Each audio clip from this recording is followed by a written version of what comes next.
अब मैं जो है मकसद असली की तरफ रुजू होता हूँ। मेरे दोस्तों और पुख्तरों की सरजमीन से आए हुए जनाब हजरत मौलाना मेराज अशरफ साहब अंजाम दे रहे हैं। हजरत से बड़ी अकीदत और मोहब्बत के साथ गुजारिश करते हैं कि हजरत जो है आए और अपने बयानात से जो है पूरे पंडाल के अंदर जितने लोग बैठे हुए हैं उनके कल्बो जिगर को सुकून और आफियत बख्शे। हजरत से गुजारिश करते हैं कि आपकी बात जो है लोगों के दिलों में असर कर जाती है, इसीलिए हजरत से उम्मीद करते हैं कि आप कुछ देर के लिए आप भी जो है माइक के अंदर जो बच्चों के लिए, मुआशरे के लिए और समाज के लिए जो बेहतर हो सके आप अपनी कीमती बातों से हम सामाईन को महसूस फरमाएं।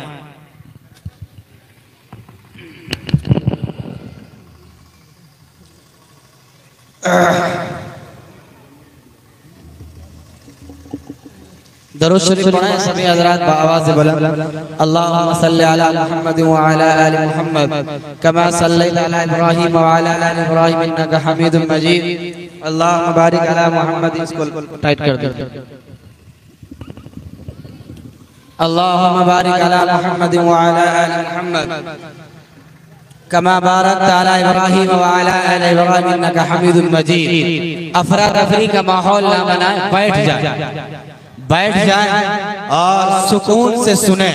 आपने जो उलमा को बुलाया है और इतने शायर को और उलमा किराम को आपने इकट्ठा किया है, ये बहुत बड़ी बात है। अल्लाह तबारक व तआला का एहसान और करम है कि अल्लाह तबारक व तआला ने हमें और आपको जिस निस्बत के लिए जमा किया हुआ है तालीम और दीनी तालीम, इसलिए ये गनीमत समझ करके बैठे। जो भी बातें, अच्छी बातें हमें और आपको सुनने को मिलेगी उस पर अब इंशाअल्लाह अमल करेंगे। बैठ जाए, जिनको जहाँ जगह मिल रही है वो बैठ जाए। अल्हम्दुलिल्लाह अल्हम्दुलिल्लाह नहमदुहु व नस्तईनुहु व नस्तगफिरुहु व नुमिनु बिही व नतवक्कलु अलैहि व नऊज़ु बिल्लाहि मिन शुरूरि अनफुसिना व मिन सय्यिआति अमालिना। मन यहदिल्लाहु फला मुज़िल्ल लहु व मन युज़लिल्हु फला हादिय लहु व नशहदु अन ला इलाहा इल्लल्लाह वहदहु ला शरीका लहु व नशहदु अन्न मुहम्मदन अब्दुहु व रसूलुहु। क़ाल अल्लाहु तबारक व तआला इक़रा बिस्मि रब्बिकल लज़ी खलक़ खलक़ल इंसाना मिन अलक़ इक़रा व रब्बुकल अकरम अल्लज़ी अल्लम बिल क़लम अल्लमल इंसाना मा लम यअलम। सदक़ल्लाहुल अज़ीम। क़ाल नबी सल्लल्लाहु अलैहि वसल्लम तलबुल इल्मि फरीज़तुन अला कुल्लि मुस्लिमिन व मुस्लिमा।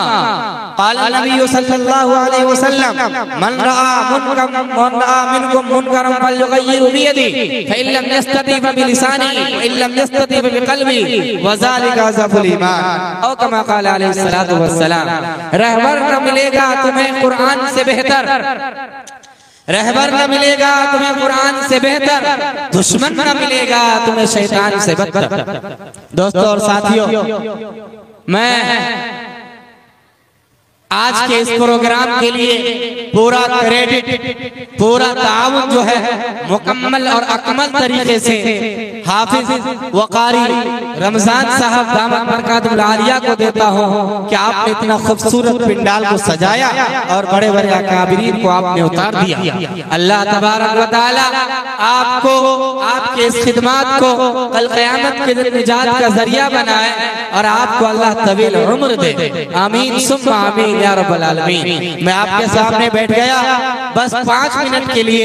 मेरी तबीयत ठीक नहीं है, तबीयत और अपने मिजाज से मैं मजबूर हूँ, बुखार की हालत में आया हूँ। अताउल्लाह रहबर साहब ने अभी इतनी खूबसूरत अंदाज में अभी नात शरीफ पेश कर रहे थे, वो मेरी तबीयत मचल गई। ऐसा लगता है कि नात शरीफ सुन करके तबीयत जो है गड़बड़ा रही थी, परेशान था।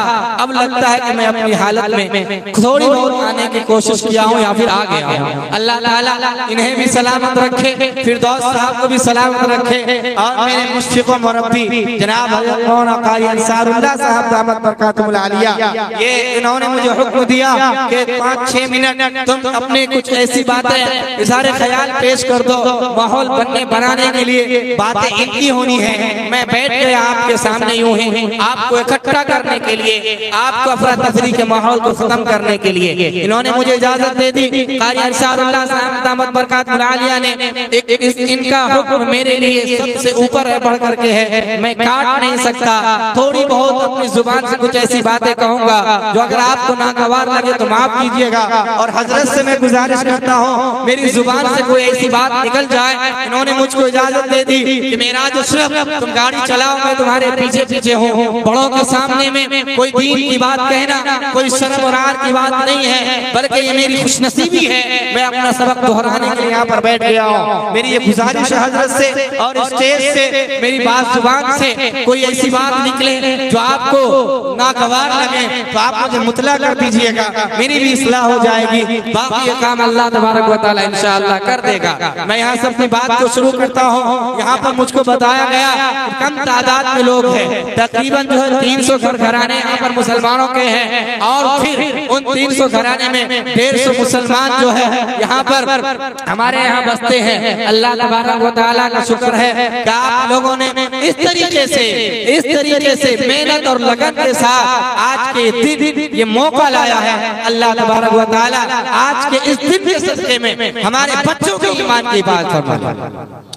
कितने लोग ऐसे हैं जो यहाँ पर बैठ करके, मैं अगर कहूँ कि आप लोग हाथ उठाइए, ये उलमा को छोड़ दीजिए, उलमा तो ही कुरान पढ़ाने वाले, बातें करूंगा तो बहुत ज्यादा लंबी चौड़ी बातें हो जाएगी। बहुत कितने लोग ऐसे हैं जिनको मैं यहाँ पर कहूँ बताइए कौन है जो सही तरीके से मुकम्मल तरीके से कुरान करीम को पढ़ना जानते हैं। 10 की तादाद ऐसी नहीं होगी जो मुकम्मल तरीके से कह सके एतमाद के साथ मौलाना मैं कुरान को पढ़ना जानता, मैं मुकम्मल तरीके से कुरान को पढ़ना जानता हूँ। बताइए वो कुरान जिसको तालीम जिसको अल्लाह ने फर्ज करार दिया, वो तालीम जिसको नबी ने फर्ज करार दिया, वो तालीम का हिस्सा जो मुसलमान नहीं इल्म हासिल नहीं करेगा, कल खुदा के यहाँ भी वो जवाब दिया होगा, अल्लाह के यहाँ मुजरिम बन करके वो खड़ा होगा।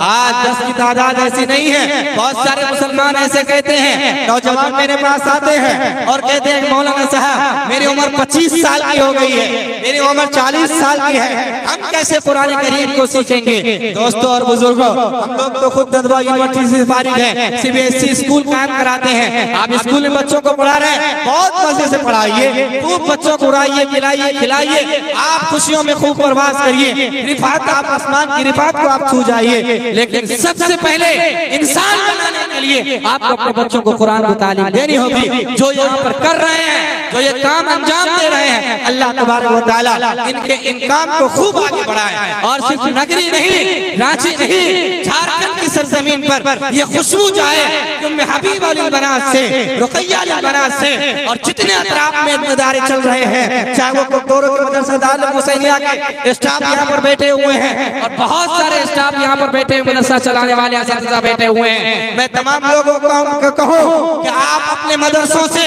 अपने इदारे से ऐसे खुशबू को जारी कीजिए, ऐसा अतर आप फैलाइए, पूरे झारखंड के अंदर ये पैगाम जाए, मोहब्बत जाए, तालीम हो तो ऐसी हो, मोहब्बत नहीं हो तो ऐसी हो।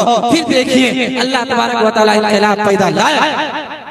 दोस्तों और साथियों, आज हम कहते हैं मौलाना हमारी उम्र 25 साल की हो गई, 40 साल की हो गई, हम कहाँ से कुरान करीम को सीखेंगे। नौजवानों को कहता हूँ, देखो आका सल्लल्लाहु अलैहि वसल्लम को जो उम्र हुई है ना, अल्लाह आका सल्लल्लाहु अलैहि वसल्लम को जो कुरान करीम जब नाजिल होना शुरू हुआ तो आपकी उम्र कितनी थी? 41 साल से लेकर के 60 साल की उम्र तक आप कुरान करीम को सिखाते रहे। और कुरान करीम सीखने वाले जो लोग थे वो 70, वो 40-50 साल के हज़रत उमर, अबू बकर सिद्दीक रज़ी अल्लाह तआला अन्हु, उस्मान गनी रज़ी अल्लाह तआला अन्हु, उनकी उम्र क्या थी? 40-50 साल के वो लोग थे।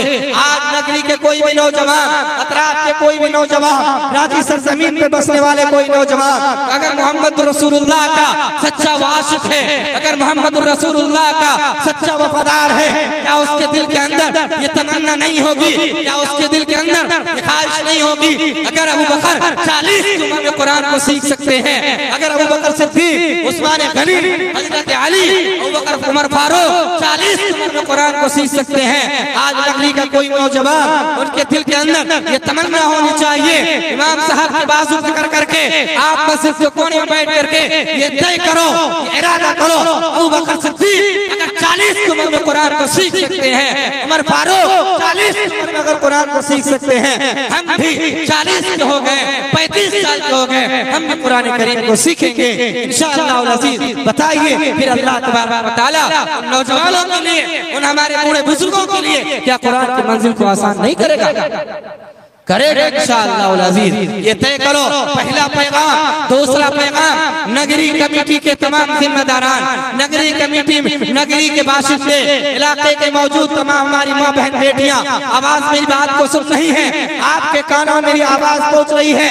अगर मेरी आवाज से आपके कलेजे, आपका अगर आपका कलेजा अगर गुदगुदा रहा है, अगर आपकी खैरियत बाकी है, ये तय करो आज अपने बच्चों को जहाँ स्कूल में जाकर के मॉडर्न तालीम दिलवाते हैं, वहीं पर ये तय करो मैयाल बनात में और हबीबाल बनात में कहीं पर भी बनात का अगर बनात का निजाम अगर चल रहा है, मदरसे का निजाम चल रहा है, मकतब का निजाम चल रहा है, कोशिश करो वहाँ पर 3,000 40,000 रुपए दे करके, 3,000 4,000 रुपए दे करके अपने बच्चों को तालीम दिलाते हो, वहीं पर ये कोशिश करो हम 1,000 रुपए दे करके, 500 रुपए दे करके किसी आलिम के साए में अपने बच्चों को आप जो है कुरान करीम की तालीम देंगे ताकि बच्चे ईमानियात की बात सीख इंशाअल्लाह अज़ीज़। आज 100 रुपया देने में, 100 रुपया तो छोड़िए, जुमराती देने में बाप की बहुत आने लगती है। जहाँ जुमरात आया 100 बच्चे मकतब में पढ़ रहे हैं, जुमरात के दिन 10 रुपए देने का वक्त आया फिर बच्चे गायब हो गए। जहाँ मौलाना साहब जुमराती मांग लिए, ये मौलाना के भगाई कान में रखो। कहाँ से तकदीर बदलेगी, कहाँ से माशरे में आप इनकलाब आएगा? मुसलमानों, तुम्हारी गैरत में मर चुकी है। तालीम वो तालीम जिसको अल्लाह के नबी ने, जिस कुरान को पढ़ने पढ़ाने पर दुनिया के अंदर ये बशारत दे दिया, इल्म दीन को सीखना, कुरान को फैलाना सबसे अच्छी चीज है। कुरान को फैलाने वाले सबसे मोहतरम और मुकर्रम इंसान है। उस तालीम की अहमियत मुसलमानों की निगाह में ये रह गई, जुमराती देने के लिए 100 रुपए खर्च करने के लिए बाप की मौत आती है। अगर 100 रुपए आप मांग लीजिए ना, ऐसा लगता है पूरा नगरी का खर्चा वही उठा रहा। और माशाअल्लाह स्कूल में 4,000 रुपए हर महीने 1 तारीख को कारी अंसारुल्लाह साहब को दे रहे हैं और बड़े खुशी से दे रहे हैं, आने वाले अलग दे रहे हैं। मुसलमानों, अपने आप को बदलना होगा। जब तक नहीं बदलोगे, इन्नल्लाह ला युग़य्यिरु मा बिक़ौम हत्ता युग़य्यिरु मा बिअनफुसिहिम, अल्लाह तबारक व तआला उस कौम की हालत कभी नहीं बदलता जब तक कौम खुद अपनी हालत को बदलने की फिक्र नहीं करता। इसलिए अपने आप को बदलाव लाओ। आज ये कोशिश करो, अपने अंदर तकदीर पैदा करो। दादा पर दादा के दादा पर दादा के यहाँ से चलते आ रहा, हम नहीं देवो तो क्या, तो नहीं देवो। कब तक चलेगा ये? मरने के बाद कहाँ जाओगे? मरना भूल गए। अल्लाह तबारक व तआला ने पूछ लिया, तुम्हारी वजह से एक इमाम, एक मौलवी बर्तन बेचने के लिए मजबूर हो गया था, क्या अल्लाह जूता नहीं मारेगा? सर पर अल्लाह जूता मारेगा, फंस जाओगे वहाँ क़यामत के दिन। इसलिए दोस्तों, मेरी बातें कड़वी हो जाती है, मैं मजबूर हूँ, बोल रहा हूँ, बड़ा संभल के बोल रहा हूँ, इशारे किनारे में बोल रहा हूँ, इसलिए बोल रहा हूँ कि ताकि आपको मेरे इशारे और किनारे की बात समझ में आ जाए। खुदा करे मेरी कौम को इस नुक्ते को, मेरी कौम इस नुक्ते को समझ जाए। कोशिश करो अपने बच्चों को जहाँ पर स्कूल मीडियम की गोद में आप बैठाते हो, ABCD जहाँ पर वो सीखता है, वहीं पर कोशिश ये करो अल्लाह के नाम को उसके जुबान पर रटाओ। कुल हुवल्लाहु अहद अल्लाहुस समद। एक तरफ कुरान पढ़ाओ, दूसरी तरफ इंग्लिश मीडियम में पढ़ाओ। हिज अल्लाह तबारक ओनली। एक तरफ कुरान पढ़ाया जाए, दूसरी तरफ उसको ट्रांसलेट हो इंग्लिश में, दोनों तरफ कंपटीशन का दौरा किया है। जिस मुश्तरका समाज में आप जी रहे हैं, ये मुश्तरका समाज, ये कंपटीशन का समाज है। आप इसमें वहीं पर तरक्की करोगे जब आप अपने अंदर बदलाव लाओगे। इसलिए कोशिश करो अपने बच्चों को ईमान की हिफाजत के लिए खुशी से हम उनको जो है अपने इमाम साहब को, मोहल्ले के अंदर बसने वाले जो मौलाना है, जो आलिम है, जो अइम्मा है, जो उलमा है, मुफ्तियाने किराम है, मदरसे में पढ़ने वाले तलबा है, जो हाफिज है, खुशी से उनका सम्मान करो, उनको सर पे बैठाओ। नगरी कमेटी के लोगों, नगरी में बसने वाले तमाम बाशिंदों, मेरे इस पैगाम को याद रखो। आपको पता है ये इमाम, ये उलमा, ये अइम्मा, ये इनका मकाम अल्लाह ने बहुत बुलंद किया है। ईसाइयों के जो पादरी होते हैं, हजारों, उनको लाखों करोड़ों रुपए उनको हजारों सालों बाद में मिलता है। और यहूदी के जो सिनेगेग के लोग होते हैं, हजारों पाउंड महीने मिलता है। आपका जो मतलब चलाने वाले उलमा होते हैं, मदरसा चलाने वाले हाफिज कारी होते हैं, इनका ये 10-5 हजार रुपए में भीख मांग करके आपके बच्चों की ईमान की बात कर रहे हैं। इनको सर पे बैठाओ, इनको इज्जत दो। इसलिए सबसे ऊंची किताब को पढ़ाने वाले ये होते हैं, इसलिए इनका मकाम, इनका रुतबा बहुत बड़ा।